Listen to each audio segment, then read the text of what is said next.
To talk more about the impact of cuts by the Trump administration that are dismantling essential services provided by the federal government, we turn to some of the voices featured in a new series made by members of Federal Workers Against DOGE, which now has about 2,000 current and former federal workers. The project is called I Do Solemnly Swear and features a dozen current federal workers across agencies like FAA, CDC, EPA, and the IRS. They shared their testimonials anonymously. This is an employee of the Internal Revenue Service speaking about tech companies collecting data from the IRS.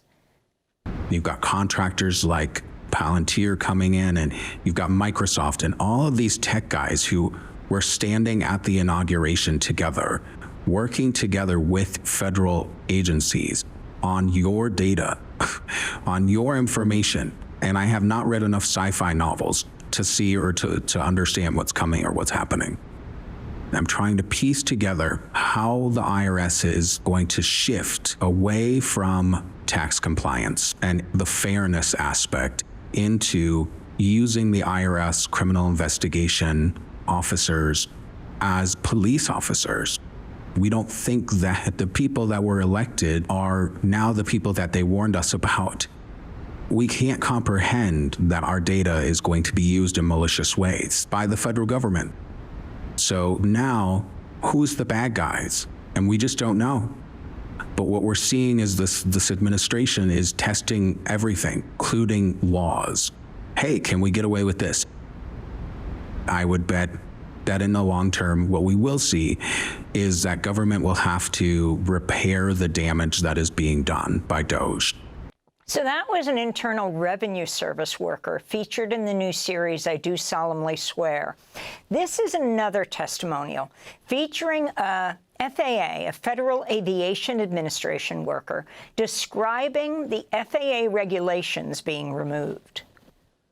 You know, we say at the FAA that our rules are written in blood. And what that means is every rule that we have to regulate air traffic control and pilots, every single one of those was created because there was a disaster and people died. We have people coming in to FAA now saying they know a better way to do it when they don't even know why FAA does things the way it does.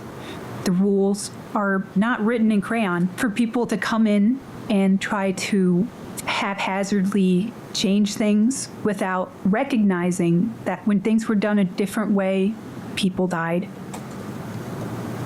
It's so difficult to see people who really do want to do the job well put into these awful situations where they're forced to choose between protecting the public or protecting their jobs.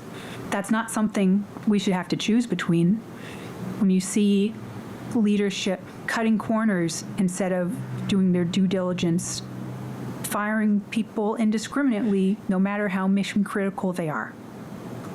You know, I think if you asked me today if I would feel safe getting on a plane in this country, I would say yes. You know, maybe I'm an optimist, but I believe in our frontline staff, and they work so hard to make this one of the safest places in the world to fly on an airplane. But, you know, ask me that question again in 6 months, and I might give you a different answer. So that's a Federal Aviation Administration worker, a worker at the FAA, featured in the new series, I Do Solemnly Swear. For more, we're joined by the series director and co-producer, Laura Nix, a Peabody Award-winning, Oscar and Emmy-nominated filmmaker. Welcome to Democracy Now!, Laura. Congratulations on this audio series. Talk about the significance of it now. I mean, even as you come out with this series, a number of the people that you spoke to who were still working, so wanted to protect their identities, have been fired or laid off or reduction in force. Thanks for having me. The series is speaking to people who are, I'd say almost everyone in the series is still working inside the government, and that's why they remained anonymous. They spoke to us at great risk.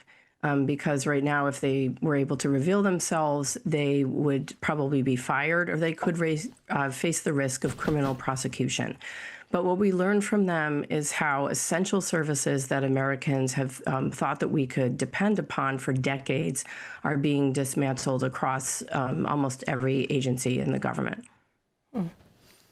Can you talk about what happened to the EPA workers who signed, I think it was about 150 of them, who signed a declaration of dissent? Weren't most of them immediately escorted off out of their offices? By signing that dissent, they were all immediately put on administrative leave. And that includes one of the people that we interviewed in the series, who was not the woman who spoke earlier, but another person.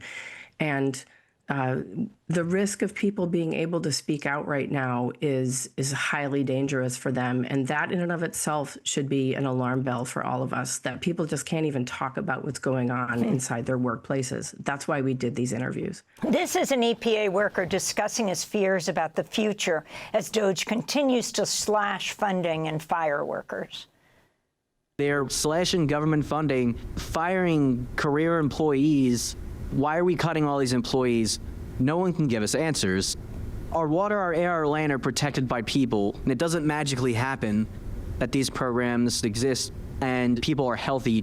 The environmental justice employees are the ones that are protecting our most vulnerable populations, and they're going to be let go because of Trump's DEI agenda. Environmental justice isn't a buzzword that's meant for political advantage.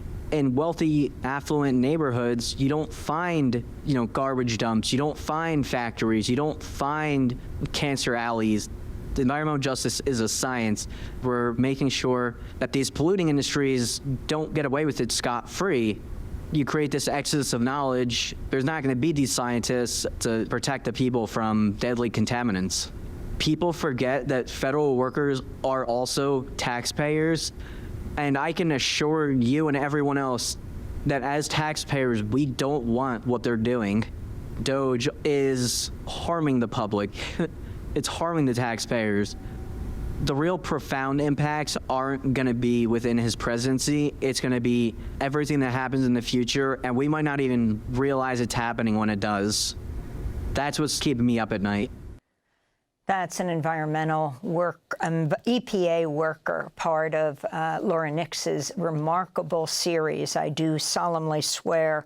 One of the Veteran Health Administration VA employee warned that suicide prevention lines for veterans are understaffed and overwhelmed, raising alarm for life or death consequences. I think that population, veterans, is one of the largest suicide rates. Can you talk about that? Yeah, I was really struck by the VHA worker that I spoke to. They're incredibly dedicated to their veteran clients, and they spoke very emotionally about how worried they are about their welfare in the future. And, the series is directed, my co-creator, Mark Weiss, and I felt it was very important to focus on not just the illegality of the firings, but the impact on Americans of the hollowing out of these services and benefits. And we've depended for a very long time thinking that these benefits and the safety of our highways, our water, our airspace is safe. But we're learning that these are all being taken away. In the instance of VHA, we have 10 seconds. Okay, this is a population that needs help, and they're very dedicated. These public servants are dedicated and committed to providing services. We have to leave it there. I think 18 veterans die by suicide each day. That does it for our show. I'm Amy Goodman. Thanks for joining us. Thanks for watching Democracy Now! On YouTube. Subscribe to the channel and turn on notifications to make sure you never miss a video. And for more of our audience-supported journalism, go to democracynow.org, where you can download our news app, sign up for our newsletter, subscribe to the daily podcast, and so much more.